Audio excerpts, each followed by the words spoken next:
Chaque année, la DTN accompagne les structures fédérales. Donc la visite aujourd'hui est dans ce but-là, c'est d'accompagner la structure pour essayer en tout cas de la rendre plus performante. Donc c'est un accompagnement pour vérifier si le cahier des charges établi par la fédération est suivi par le pôle. Voilà, tout simplement, on va dire sur le plan médical, sur le plan scolaire, sur le plan sportif bien évidemment, et sur l'accompagnement qu'on peut mettre à travers des partenaires comme l'ADR ou même éventuellement ici avec un partenariat, une convention avec l'université Rennes 2. Donc, en fait, c'est surtout s'assurer que le cahier des charges est en lien avec les attentes de la fédération. Puis c'est surtout échanger sur différents domaines qui pourraient poser problème sur la structure entre les différents acteurs.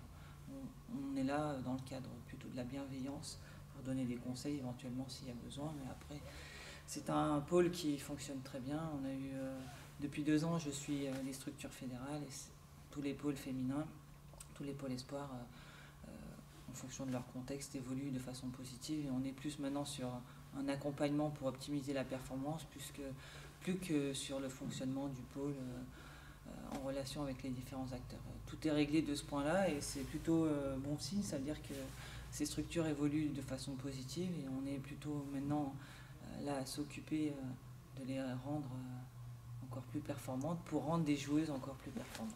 Ouais, parce que l'idée, donc si on extrapole un petit peu, c'est aussi c'est des générations qui peut-être vont connaître la Coupe du Monde 2018 en Bretagne et peut-être celle de 2019. Donc c'est vraiment, je pense, l'objectif aussi à Oui. moyen terme, on va dire. Alors on n'est pas plus bienveillant, mais c'est vrai qu'on est un peu plus regardant parce qu'on a la chance d'avoir et la Coupe du Monde 20 ans et la Coupe du Monde après féminine.